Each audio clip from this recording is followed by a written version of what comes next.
Montréal. Qu'est-ce que tu entends par maturité collaborative? Qu'est-ce que ça signifie pour toi? La maturité collaborative de l'organisation, pour moi, ça renvoie à l'image de l'intelligence collective. Dans une organisation, on regroupe à la fois des personnes qui travaillent dans des domaines de connaissances dans une organisation et la collaboration, ça permet à ces personnes-là de partager leur savoir tacite. Ça leur permet aussi de s'entraider, de partager des bonnes pratiques, mais tout ça pour innover et réinventer des processus, par exemple les processus clients, innover et réinventer le lien avec l'imagination, par exemple, de nos clients, de nos fournisseurs, et bien sûr aussi de notre personnel à l'intérieur de l'organisation.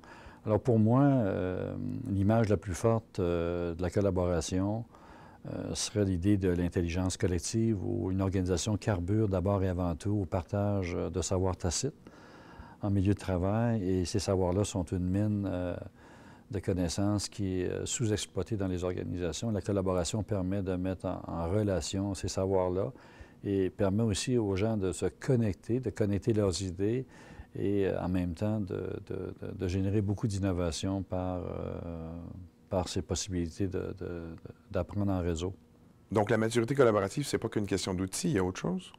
C'est-à-dire que très souvent, il y a beaucoup d'organisations qui abordent la collaboration du point de vue des outils, notamment des outils 2.0, comme Facebook, par exemple, ou des plateformes collaboratives en temps vu du point de vue de l'outil, alors qu'on aurait davantage tendance à d'abord parler des usages de la collaboration avant de parler des outils. Par contre, les outils ouvrent un nouveau champ des possibles, notamment les technologies sociales, ouvrent un nouveau champ des possibles qui permettent d'inventer des manières de mieux répondre à des usages à l'intérieur d'une organisation, comme par exemple la question de l'attraction de la main-d'œuvre, où on peut, à travers les technologies 2.0, augmenter les ratios de recrutement en ayant accès virtuellement à plusieurs personnes dans l'univers de la recherche d'emploi, par exemple.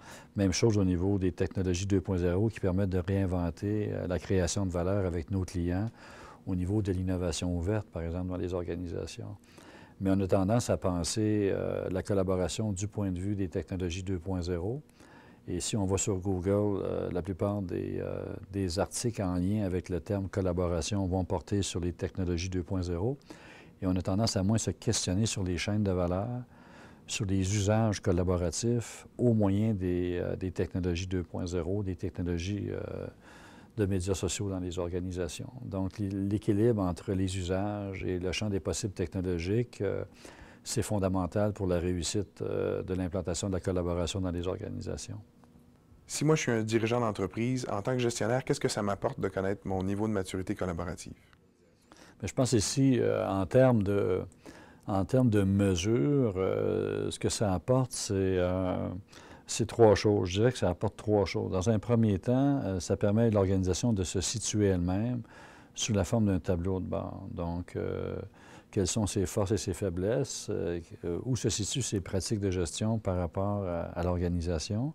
La deuxième perspective, une méthodologie comme Atom permet d'accumuler des données et permet donc à une organisation de faire du benchmarking par rapport aux entreprises de son secteur d'activité et aussi par rapport à des entreprises qui peuvent être non pas dans son secteur d'activité, mais qui sont reconnues comme étant performantes dans le domaine de la collaboration. Et le troisième élément, qui est probablement pour moi le plus important, c'est que la mesure permet de guider le processus d'apprentissage vers la collaboration.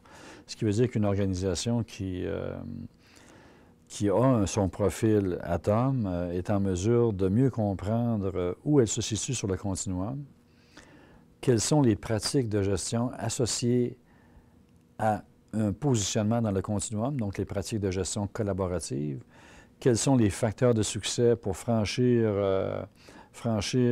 une étape dans le processus, quels sont les enjeux, quels sont les leviers qu'on doit mettre en place pour réussir à franchir les stades de la collaboration vers une approche plus performante.